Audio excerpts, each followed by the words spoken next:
It starts with a walk home from church, quiet, peaceful, ordinary, until a racist cop slams a 62-year-old woman against a brick wall, pressing his forearm to her throat for doing nothing more than existing with dignity.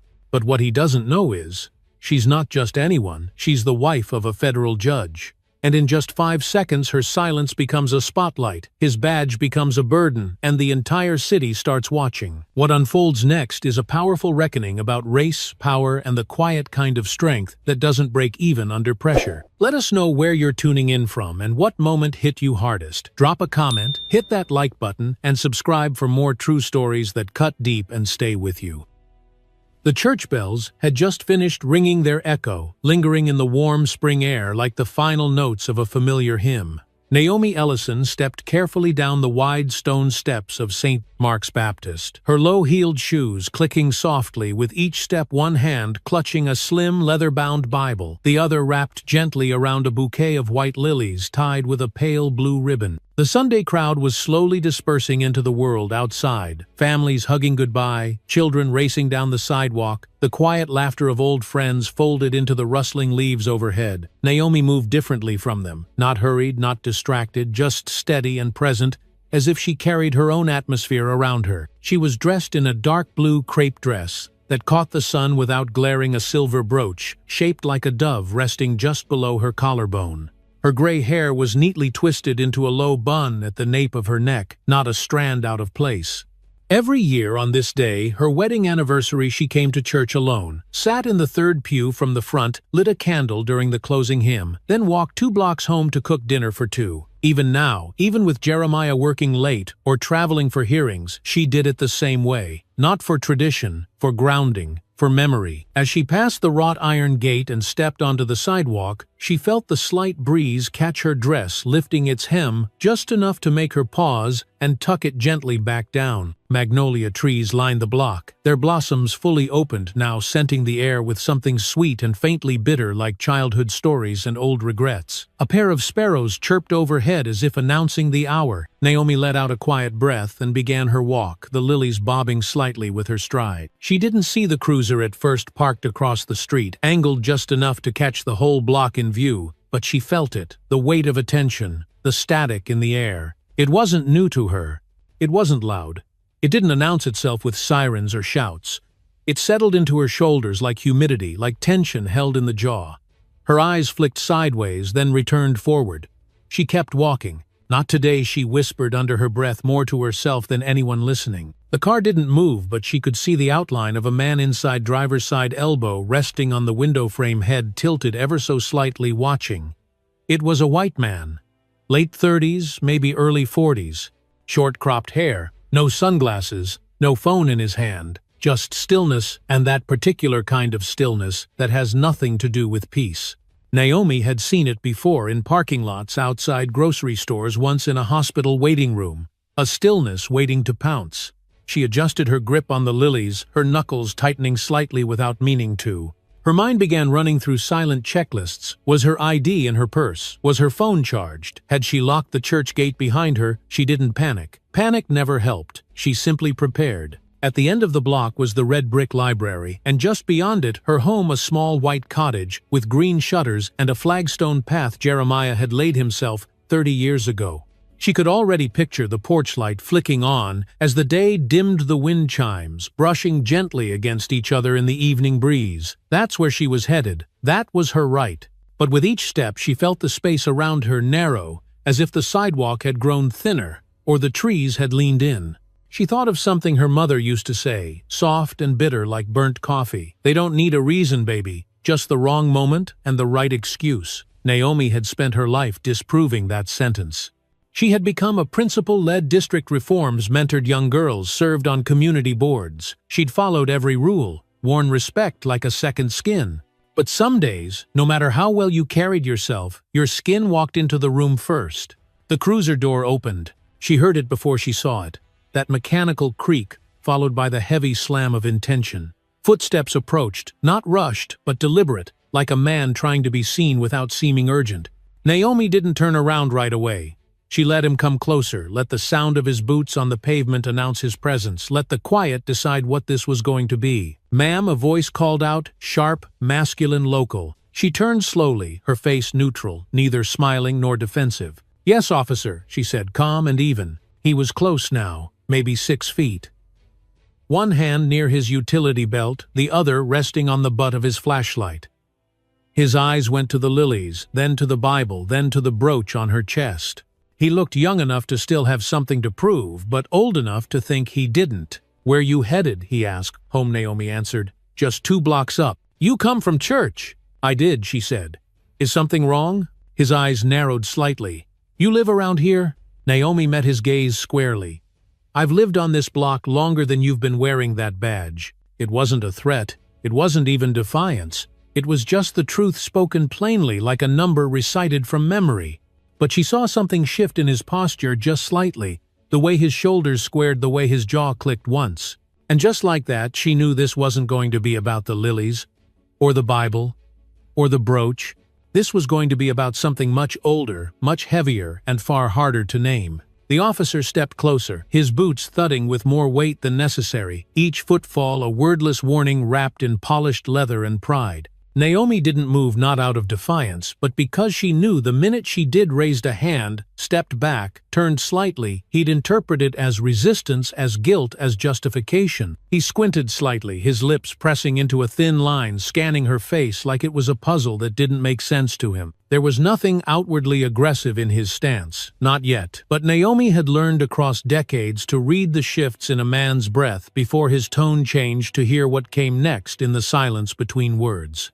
"I need to see some ID," he said flatly, like it was protocol, like the situation required it. Naomi's voice remained steady. "Have I broken any laws, officer?" He didn't answer immediately. His gaze flicked down to the lilies in her hand, then the Bible, then to the narrow silver chain resting at the hollow of her throat. His jaw twitched. "We had a report of a woman matching your description, casing houses a few blocks over," he said, words tossed out like fishing hooks, hoping one might stick. Naomi didn't flinch. "I've just come from church. I live on Hawthorne Street. I'm heading home." "That's fine," he said, his tone tightening, "but I still need to verify."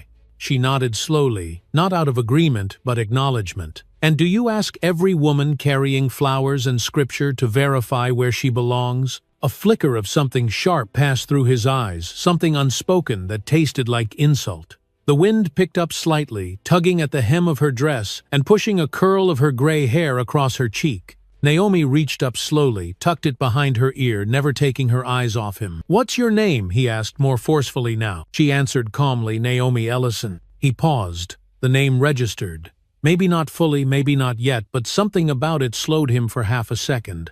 Then he took a breath, squared his shoulders, and took a step closer. He was within arm's reach now, close enough for her to smell the faint trace of aftershave and sweat, close enough to see the tension building in the corners of his eyes. "I need you to stop walking and produce ID now," he said again, louder this time. Naomi didn't raise her voice. "I know my rights, officer.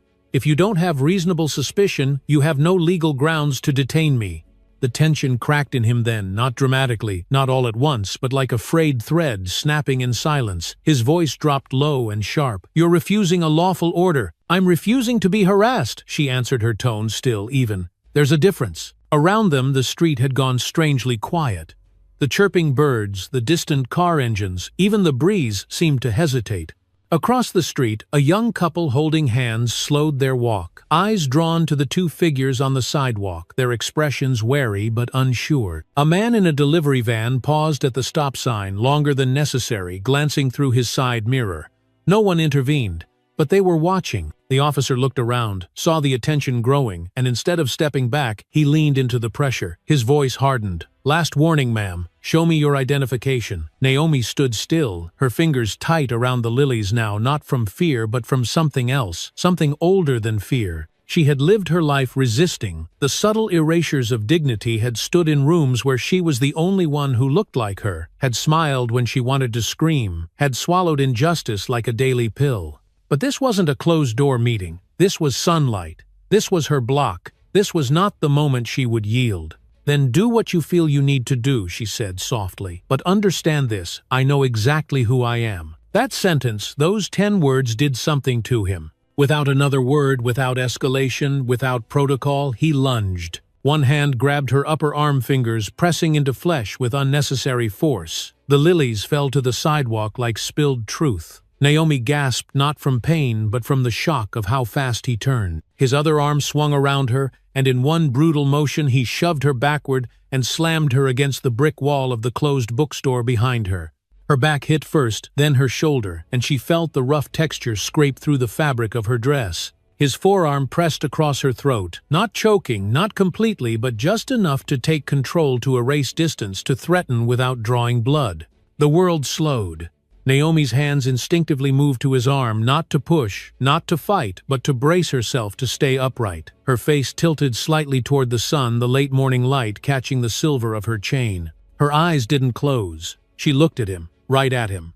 Even with pressure on her windpipe, she spoke, her voice quiet but clear. "You don't get to do this," she said. "You're resisting," he barked. "I'm standing," she whispered. A cry rang out across the street, an older woman's voice sharp with disbelief. "Get your hands off her!" A phone camera clicked. Someone shouted, "She's not doing anything," but the officer didn't move. Naomi's breath came in short, uneven pulls, now her chest rising against his weight. Her knees trembled slightly, but she kept them locked, refused to give him the image of collapse. Behind her, the brick wall stayed cold and unmoving, an anchor and a prison. The lilies at her feet had been crushed. The Bible had slid out of her purse and lay open to a psalm she hadn't read in years. A verse about enemies falling into their own traps. And somewhere inside her, beneath the pain, the fear, the helplessness, was something burning slow and bright. She wasn't crying. She wasn't pleading. She was waiting, because she knew something he didn't. He wasn't the only one who had been watching. The world didn't break open with noise. It cracked with silence, the kind that feels like pressure in the chest, a held breath stretched too long. Naomi remained pinned against the wall, her face tilted just enough to see the blur of faces across the street gathering like clouds before a storm. A few people had begun to shout, but the officer, so close now, she could see the tiny red vessels in his eyes, acted like their voices didn't exist, like he'd already convinced himself this wasn't excessive, wasn't personal, wasn't wrong.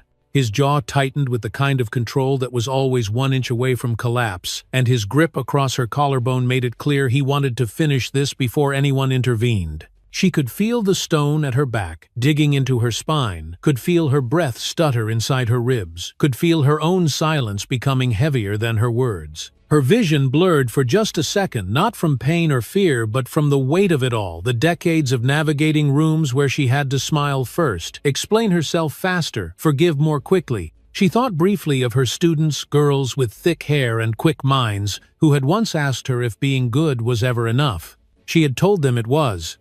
But now, with her arms restrained and her voice dismissed, she wasn't sure she believed it anymore. Then came the sound. It didn't scream through the street. It sliced it, the sudden screech of tires biting pavement, the bark of rubber against asphalt, like a whip snapping across the afternoon calm.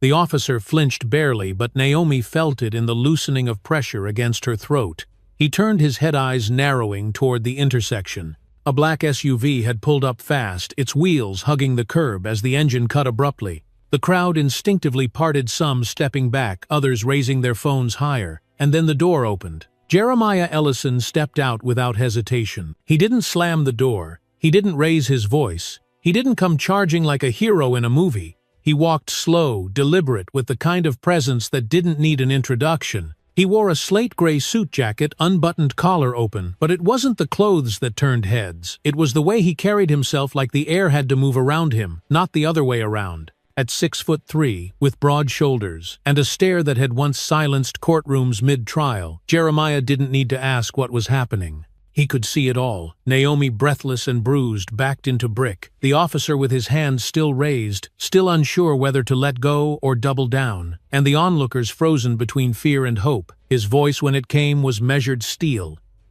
"Step away from my wife." The officer's spine straightened like a struck match. He turned fully now, hands slowly, dropping from Naomi's shoulder, eyes flickering between the judge and the badge number on his own chest, as if trying to make sense of what he'd just heard. Naomi leaned against the wall for support, one hand at her side, the other pressing lightly against the spot where his arm had pinned her. She didn't say a word. She didn't need to. Jeremiah took one more step forward, his voice lower now but firmer. "I said, step away. From my Wife. There was no hesitation in his tone, no negotiation, no room for misinterpretation. And for a moment, a small, flickering moment, the street seemed to pause again. Even the birds in the trees above had gone quiet, their songs stilled by something heavier than sound. The officer backed up one pace, then another, his face flushing red, his breath clipped with confusion and pride. Naomi watched it unfold, with the quiet resolve of a woman who had always known this moment could come not because she'd done something wrong, but because eventually they always tried to remind you of your place. Only this time she had someone who refused to forget hers. The officer opened his mouth like he might say something, an excuse maybe, or a justification, but Jeremiah held up a hand palm facing outward, calm as a signal flag. "Don't," he said softer now. "You've already done more than enough." Around them the murmurs picked up again, low and scattered at first, then louder, more unified. "That's her husband," someone whispered.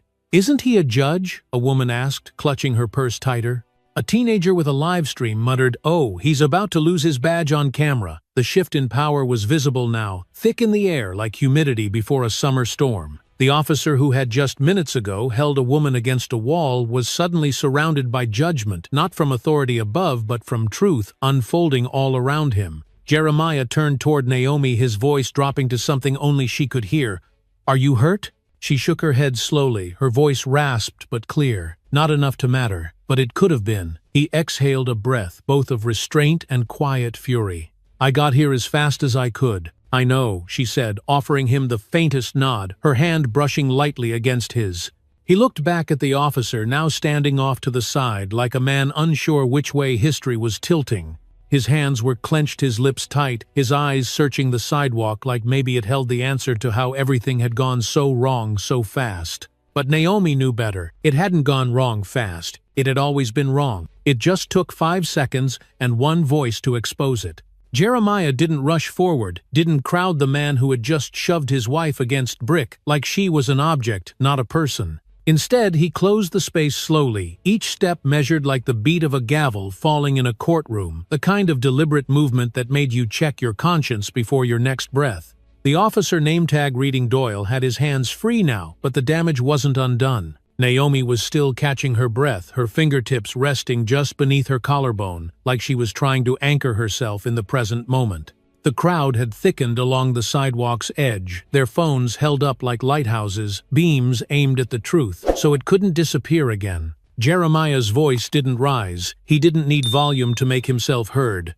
"I want your name," he said. "Your badge number. Right now." His tone was flat and unshaken, like the words themselves carried weight. No one could deflect. Doyle looked at him, jaw-tight eyes, scanning the crowd, then back at Naomi, as if seeing her for the first time, not as a stranger, but as someone connected, someone protected. But it was too late for revelation. "This is a misunderstanding," Doyle said, quickly, voice shaky at the edges, trying to catch up to the unraveling. "No," Jeremiah replied, still calm, still unmoving. "What just happened here was not a misunderstanding. It was a choice. One you made." Naomi shifted slightly against the wall, her posture straighter now, dignity intact. Despite everything that had been stripped away in the last few minutes, she didn't speak yet. Not because she could, because she wanted to listen to what her husband would say, to what he would choose to do with the fire in his chest. Jeremiah turned to her for just a second, his hand barely brushing hers. "You okay?" he asked under his breath. She nodded once. "Don't hold back," she said quietly. "Not today." Jeremiah turned back to Doyle. "Do you know who you just put your hands on?" he asked, not for effect, not as a threat, but because the question mattered. "This woman has served this community longer than you've worn that badge. She has educated generations, mentored leaders, shown up when this city didn't deserve her. And you," he took one breath deep and cold, "you assaulted her because you didn't like the way she walked." Doyle opened his mouth, then closed it again, his hands twitching slightly at his sides. The crowd had grown braver now. Someone said, "Tell him who she is." Another added, "We've got the whole thing on video." A woman near the back murmured, "It's always this way until someone important's watching." Jeremiah's voice dropped even lower. "You didn't ask questions. You made assumptions. You didn't de-escalate. You escalated. And for what, a necklace, a skin tone, a woman who didn't bow her head?" The silence was thunderous. From across the street, a police sergeant had arrived. Black woman, mid-40s, calm eyes, and a badge gleaming under the sun. She walked slowly toward the scene, nodding to those in the crowd with the familiarity of someone who knew which side of the street her roots were on. "Everything all right here?" she asked, voice steady, gaze landing on Doyle. Jeremiah stepped aside, gave her room. "This officer here," he said, pointing to Doyle without raising his hand, "put his hands on my wife without provocation, slammed her into that wall, threatened her. You tell me? Does that sound like procedure to you?" The sergeant's face didn't shift much, but her eyes cooled. "Is that accurate, Officer Doyle?" she asked. She refused to comply," he answered, voice thinning. "She matched a report." "Did you see her commit a crime?" Jeremiah interrupted, stepping back just enough to draw the crowd in tighter. "Did you see her run? Did you hear her threaten you, resist you, or raise a hand? Or did you just not like that she didn't look scared of you?" Naomi finally spoke, her voice low but clear. "He didn't see me at all. Just the version of me he wanted to believe." A wave of murmurs passed through the crowd like a current. The sergeant glanced at Naomi, then at Jeremiah, then at the phones. Her nod was slow. "We'll be handling this," she said quietly to Jeremiah. "I suggest you file a complaint immediately." "We will," Naomi said. "But let me be very clear, this doesn't end with paperwork." Jeremiah looked at Doyle one last time, not with rage but with something deeper, heavier disappointment that men like this still existed in uniforms meant to protect. "You assaulted the wrong woman," he said, "and you're about to learn what that means." Doyle stood stiffly, his hands clenched, his mouth tight as the sergeant pulled him aside. His voice had no place left to go. No one was listening now.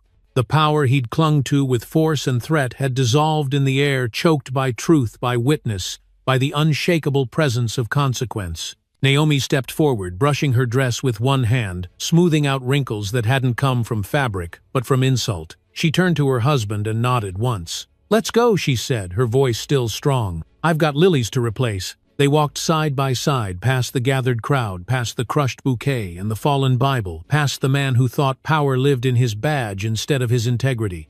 And as they passed, people made space not because they were afraid, but because they finally saw clearly who she was, and who she had always been. The air outside the station that evening felt heavier than the heat could explain, like the entire city was holding its breath, waiting to see whether justice was something whispered in private or spoken aloud with the lights on. Naomi sat quietly beside Jeremiah on their porch, the soft creak of the rocking chair beneath her, keeping time with the thoughts moving through her chest. The bruises on her shoulder had begun to surface, faint shadows beneath the skin more tender than she wanted to admit. But it wasn't the ache in her bones that stayed with her. It was the way the officer's eyes had shifted when he realized who she was, like her humanity only mattered once it was attached to a name he recognized. Jeremiah had barely spoken since they got home, and Naomi didn't press. Some silences were not empty. They were full of restraint, full of strategy. He sat with his elbows on his knees, his wedding band catching the last streaks of sunlight. She could feel his anger low, controlled and simmering, not the kind that sought revenge, but the kind that refused to go numb again. "You still thinking about what you're gonna say?" she asked finally, her voice gentle but grounded. "I'm thinking about how long I've stayed quiet," he answered, not looking up. "How many times I told myself to wait for the right moment." Naomi nodded slowly, her hand resting on the arm of her chair. "And now," he exhaled, "now I'm wondering if every moment we waited just let them believe they were right." The cicadas had begun their chorus in the distance, a constant electric hum beneath the sounds of evening distant traffic, a neighbor's screen door slamming, the faint cry of a baby down the block. Naomi looked out toward the street where it all had happened, where her back had met brick, and her dignity had been tested in front of strangers. The footage was already online, shared, clipped, reposted, her name, trending in places she hadn't yet seen. She hadn't watched it, not yet. She didn't need to. She remembered every frame in her body. Inside the house, the phone rang again, then again. Jeremiah had stopped answering. The messages kept piling up, colleagues, reporters, old friends, even enemies pretending concern. Everyone had something to say now that the truth had made its way to daylight. But truth, Naomi thought, was not enough. It had to be carried, protected, amplified. It had to be more than a moment. "I don't want this to just fade," she said softly. "I don't want it to become another headline that disappears by Monday." Jeremiah turned toward her, finally meeting her eyes. "It won't. Not if we hold it. Not if we own it." They sat in silence for a while longer, letting the words settle the way dust does after a long drive down a dirt road. And then, quietly, Naomi stood. She walked into the house, pulled her notebook from the hallway drawer, and returned with a pen already uncapped. She sat beside him again, flipped to a clean page, and began to write. "What's that?" he asked, watching the curve of her letters. "Names," she said. "People I want in the room. Pastors, teachers, journalists who don't just chase clicks. Elders who still remember what organizing feels like. I'm not waiting for permission, Jeremiah. I'm planning." He smiled, not wide but real. "You always did like being 10 steps ahead. You always made me walk alone to get there," she replied, with just enough teasing to cut through the weight of the day. He leaned over and kissed her temple, his lips lingering just long enough. Not this time. By the time the sky turned purple, the city had already begun to change. Not on the surface, not in the streets, but in the way people spoke to each other, in the way strangers nodded when passing, in the way stories traveled across kitchen tables and front porches. Naomi had become a name people knew, but more than that, she had become a mirror. And what people saw reflected was themselves, wounded, enduring, still standing. At the precinct, things were already shifting. Officer Doyle had been pulled off duty pending review, but rumors spread like spilled ink. Some officers said he'd been made a scapegoat. Others said he got exactly what he deserved. A few quietly admitted they'd seen him cross the line before. Jeremiah knew that whatever came next wouldn't be about just one man. It would be about a culture, a silence, a permission structure that too often allowed harm and expected no consequence. That night, as Naomi sat at the dining table jotting notes under the glow of a single lamp, Jeremiah paced the hallway with a phone to his ear. He spoke calmly, but the lines in his forehead stayed deep. He was calling leaders, judges, civil rights attorneys, council members, people who understood that justice wasn't just an idea but a structure, something that needed rebuilding from the inside out. Naomi listened with one ear, her pen still moving, her heart beating steady. She thought of her students again, now grown scattered across the country, watching this unfold on their screens. She wondered if they recognized the same voice in her now that had once called them to their potential. She hoped so. Naomi, Jeremiah said from the doorway, "They want a statement in the morning." She looked up, not flinching. "Then we give them one. Not to defend ourselves, but to declare what comes next." He nodded. Together, she smiled. Always. And with that, she stood again, walked to the front door, opened it, and looked out into the night. The porch light flickered once, then held steady. Somewhere down the block, someone was still awake, watching from their window. Naomi didn't wave, but she stood there long enough to be seen, bruised, yes, but unbroken, and the city, even in its silence, felt like it was listening. By the time the sun rose over the courthouse steps, there was already a small crowd gathered, some standing in quiet clusters, others seated on the low stone benches with coffee cups clutched between steady hands. The morning air smelled like brewed determination, and fresh ink like something old had finally been broken open to make room for something new. Naomi stood near the entrance beneath the tall columns, dressed in a simple gray suit, her brooch polished, her posture unshaken. She wasn't there to be the center of anything, but the gravity around her said otherwise. Jeremiah stood beside her tie, already loosened his hand, brushing gently against hers, a silent signal that no matter what came next, they were walking through it together. Reporters lined the walk like sentries, microphones held out like confessions, waiting to be heard, their voices muffled under the weight of the moment. Naomi didn't stop for questions. She didn't look for cameras. She stepped inside the courthouse as if it were her own living room, because dignity, when earned, doesn't flinch in the face of scrutiny. The courtroom itself was packed. Activists, clergy, city workers, students with notebooks, they filled the pews like it was Sunday morning. The judge entered, the bailiff called the room to order, and the air seemed to tighten in every corner. The officer Doyle sat across the aisle, shoulders, hunched eyes low, the bravado from that day long gone. His uniform was gone too. In its place, a stiff gray suit that didn't quite fit, like he was playing a part he no longer believed in. His lawyer whispered often, but he barely responded, lips pressed into a thin, bitter line. Naomi watched him, not out of anger, but out of something quieter and more devastating, the knowledge that he had believed, truly believed, she was small enough to be crushed without consequence. The trial moved swiftly, not because it was easy, but because the evidence had already spoken before anyone entered the room. Video footage from multiple angles played in silence, only the soft hum of the screen filling the space. As the jury watched Naomi be shoved, heard her voice break, saw the crowd begin to rally, and witnessed the moment Jeremiah stepped into a frame. Witnesses testified, some from the crowd, others from within the police department itself. A former colleague of Doyle's said, "We knew he had a problem with power. We just stopped looking." That line landed like a hammer. When Naomi took the stand, the room went still, not just with attention, but with reverence. She didn't raise her voice. She didn't need to.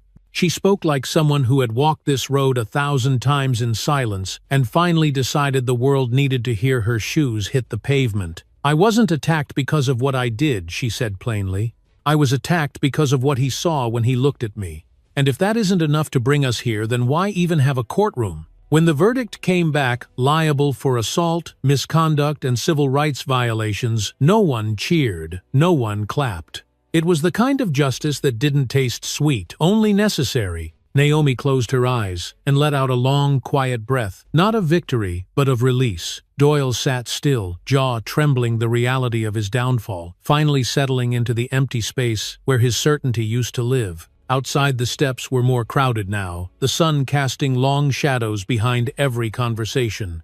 Naomi stepped to the podium, cameras snapping again, but her gaze never wandered from the people. "This isn't just about what happened to me," she said. "It's about what we allow to happen to people who don't get cameras, who don't have someone show up in time. This is a promise not to be silent again." From there, the change didn't explode, it unfolded. In the weeks that followed, Jeremiah led a formal review of all use-of-force complaints in the department. A community oversight board was established, and Naomi was asked to chair its first session. Some officers resigned quietly. Others stayed and listened for the first time. Body cam policies were rewritten, training, restructured, civilian reports unsealed for public view. It wasn't perfect, but it was real. At the first town hall, Naomi stood under string lights on a school stage, surrounded by neighbors who had once whispered their fears in private. She held the same notebook she'd started on the porch that night and read out a list of changes already implemented. Then she closed it, looked out over the crowd, and asked simply, "What do you want your city to feel like when your child walks down the street?" A woman in the back stood slowly, her voice shaking. "Safe. I want it to feel safe again." Naomi nodded. "Then let's make sure it's not just a feeling. Let's make it law." She walked home that night, past the wall where it all began. Someone had left fresh lilies there, wrapped in brown paper tied with a blue ribbon. She didn't stop to pick them up. She simply smiled, touched the stone with 2 fingers, and kept walking. Because the reckoning had begun. And now finally it belonged to everyone. What happened to Naomi Ellison wasn't just an isolated act of cruelty. It was a mirror held up to a system that too often confuses power with righteousness and silence with order. But Naomi's story reminds us that dignity is not a privilege, it is a right. Her strength didn't come from shouting louder, but from standing firmer.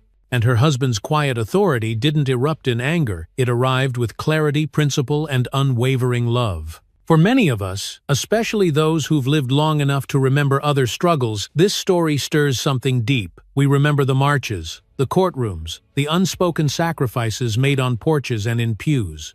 Naomi's courage calls us back to that place, not to dwell in the pain, but to reclaim our voice in the present. Because what's at stake isn't just justice for one person, it's the kind of world we leave behind for our children and their children. So, if this story moved you, if it made you pause, reflect, or even remember, please take a moment to like this video, share it with someone who still believes in quiet strength, and subscribe to our channel for more true stories that honor resilience, expose injustice, and uplift the power of everyday people. Let's not just witness the truth, let's carry it forward, together.